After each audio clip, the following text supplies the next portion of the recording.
तो हमारे बंधुओं, आज हम लोग यहाँ क्यों इकट्ठे हैं हम सबों को मालूम है, और मैं आह्वान करती हूँ कि जहाँ तक माइक की आवाज़ जा रही है, जो लोग भी हमारी माइक की आवाज़ सुन रहे हैं वो ध्यान दें, क्योंकि आज जो हम लोग यहाँ पे इकट्ठे हुए हैं अपनी देश को बचाने के लिए इकट्ठे हुए हैं। आज जो रैली हम लोग प्रदर्शन कर रहे हैं ये हमारे भारत देश को बचाने के लिए हम लोग यहाँ पे इकट्ठे हुए हैं, और सिर्फ रांची में ही नहीं, आज पूरे भारत देश में हर एक जिला में हर एक जगह में आज ये रैली प्रदर्शन हो रहा है। और वो हमारे माननीय वामन मेश्राम साहब के नेतृत्व में, जो भारत मुक्ति मोर्चा के राष्ट्रीय अध्यक्ष हैं, और हैं हमारे सर जो माननीय मेश्राम सर, उनसे भारत के प्रधानमंत्री भी थर थर कांपते हैं। ऐसा क्यों है? ऐसा क्यों है? बड़े बड़े संगठन के बड़े बड़े नेता हमारे सर का नाम लेने से डरते हैं, और भारत की जितनी गोदी मीडिया है वो इनका इंटरव्यू लेने से, सोचने से उनका नींद हराम हो जाता है, और वो आज तक कोई गोदी मीडिया को हिम्मत नहीं हुआ कि हमारे वामन मेश्राम साहब से कोई इंटरव्यू ले। ये हमारे वामन मेश्राम साहब हैं, और उन्हीं के नेतृत्व में आज पूरे भारत देश में ये रैली प्रदर्शन हो रहा है, और ईवीएम का विरोध में हो रहा है। और ये केवल आदिवासियों के लिए नहीं, भारत देश के एक एक वासियों के लिए, एक एक जनता के लिए ये रैली हो रही है प्रदर्शन, और एक एक जनता को बचाने के लिए हमें ईवीएम का विरोध करना बहुत जरूरी है। एक एक जनता, एक एक वोटर जो है उसको आज ईवीएम का विरोध करना बहुत जरूरी है, और इसलिए हम कर रहे हैं। लेकिन हमें ईवीएम का विरोध क्यों करना है हम सभी जानते हैं, लेकिन कुछ लोग नहीं जानते कि इससे हानि क्या हो रहा है। आज जो हम सड़कों पे हैं, आप यहाँ धरना प्रदर्शन के पास देख रहे हैं, कभी ड्राइवर यहाँ बैठ रहे हैं, कभी विकलांग यहाँ बैठ रहे हैं, न जाने कितने लोग स्टूडेंट, जितने लोग एग्जाम नहीं दे पा रहे, जितनी प्रॉब्लम हो रही है आज देश में, जितने तरह के प्रॉब्लम्स आ रहे हैं, सारे के सारे ईवीएम के वजह से हो रहा है। लेकिन ईवीएम के वजह से क्यों हो रहा है? क्योंकि हमारी चुनी हुई सरकार नहीं है, हमारी चुनी हुई सरकार नहीं है, हमारा वोट चोरी करके चोर बैठा है। आज जो शासन के कुर्सी में बैठे हैं वो चोर बैठे हैं, चोर जो देश के सारे पैसों को चुरा कर विदेश भेज रहे हैं, और हमें बरगलाने की कोशिश करते हैं। और बेटी पढ़ाओ और बेटी बचाओ, आज भारत देश में सबसे ज्यादा बेटी खतरे में है, और इसके खतरे का जो बेटी पढ़ाओ बेटी बचाओ बोलते हैं वो सबसे बड़े बेटियों के खतरे बने हुए हैं। इसका प्रमाण देने का जरूरत नहीं है।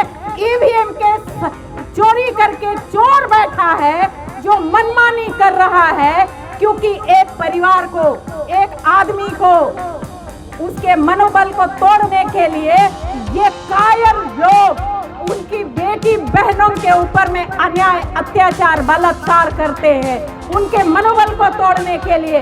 और वही महिलाओं के, वही भुक्तभोगी के जो परिवार के भाई पिताजी जब जाते हैं अपनी बेटी बहन के लिए, तो उनको भी बर्बरता पूर्वक थाने में, जेल में मार कर खत्म कर दिया जा रहा है, ये चोर सरकार की वजह से। और ये हमारी ईवीएम के द्वारा हमारी वोट की चोरी करके ये सरकार बैठी है, और ये डंके की चोट में हम एक एक जन को बोलना चाहिए, क्योंकि बोली में वो दम है जो गोली में दम नहीं है। हम भारत देश को गोली से बचाएंगे, गोली कोई काम आने वाला नहीं है। अदरवाइज हमारे पास इतनी गोलियां हैं कि हम अगल बगल के सारे देश बर्बाद कर सकते हैं, लेकिन गोली में कोई दम नहीं है जो की है, डरती है सरकार। इसीलिए मोदी मीडिया को आज राम मंदिर के बकबक करने पे लगा के रखी है। हमें जानना बहुत जरूरी है कि धर्म से देश नहीं चलता, चाहे वो कोई भी धर्म है। कोई भी धर्म से देश नहीं चलता, देश संविधान से चलता है। और आज संविधान को खत्म करने की बात यही गोदी, यही चोर मोदी बोलता रहता है और हिंदू राष्ट्र बताता है कि हिंदू राष्ट्र बनेगा। हिंदू तो एक धर्म है, उससे देश नहीं चलता है और नहीं चलेगा। किसी भी धर्म से देश नहीं चलेगा, देश संविधान से चलेगा। और आज संविधान से देश नहीं चल रहा है और इसका प्रमाण है कि यही सरकार, यही मोदी सरकार कहती है, इन्हीं के लोग कहते हैं भारत के संविधान को बदल देना है। दुनिया में भारत का संविधान सबसे अच्छा संविधान है। हमें ये जानना चाहिए और यह संविधान हमको अधिकार देता है कि हम स्वतंत्र रूप से जिए। लेकिन यही संविधान के अनुसार ये शासनकर्ता शासन नहीं चला रहे हैं, जिसके वजह से आज हम महिलाएं तो बिल्कुल सुरक्षित नहीं है। इसका यही प्रमाण है कि थाना में भी 6 बजे के बाद महिला को आप नहीं ला सकते, तो थाना भी महिलाओं के लिए सुरक्षित नहीं है। ये सरकार खुद बता रही है। तो इतने असुरक्षित देश में हम जी रहे हैं, हमें बोलना होगा। हम महिलाओं को बोलने के लिए रोका जाता है। बाबा साहेब अम्बेडकर हमें बोलने का अधिकार दिया है, आज हमें बोलने के लिए रोका जाता है। हमें बोला जाता है कि लाज शर्म हया है कि नहीं, तुम इतना बोलती हो। ये हमें रोकने की कोशिश है और यही हमको सिखाया जाता है। लेकिन आज देश अगर खतरे में है तो क्योंकि हम महिलाएं नहीं बोल रही हैं और कम बोल रही हैं, और इसलिए कम बोल रही हैं कि हमें सिखाया गया है कि षड्यंत्र के तहत कि अच्छी महिलाएं कम बोला करती हैं। हम अच्छी हैं तो हम सुरक्षित क्यों नहीं हैं?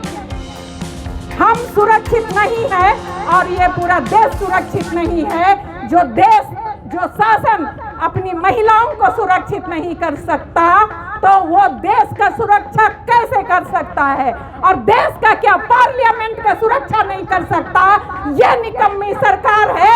इसीलिए इस निकम्मी सरकार को बदलना है और ये ईवीएम से नहीं बदल सकता, क्योंकि ईवीएम से अभी यही सरकार हमारे वोट डालने से पहले ये वादा करती है, चिल्लाकर बोलती है कि हम 400 से ज्यादा सीट लाएंगे, क्योंकि वो ईवीएम में सेटिंग कर चुका है।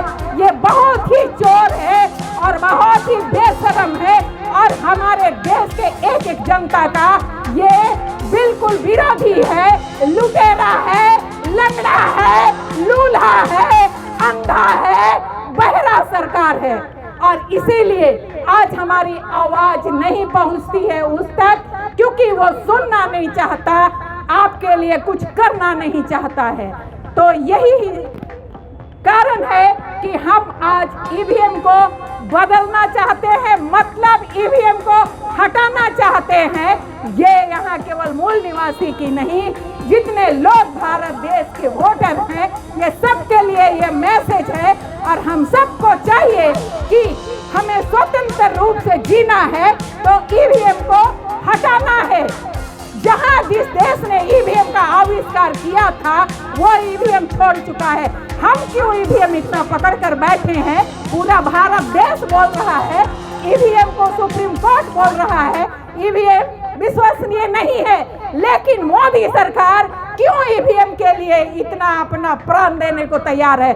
आज ईवीएम का आंदोलन हम कर रहे हैं और हमारी आवाज को, हमारी मांग को, हमारी बोली को भटकाने के लिए वो राम मंदिर बनाने चला गया और राम मंदिर का उद्घाटन करेगा।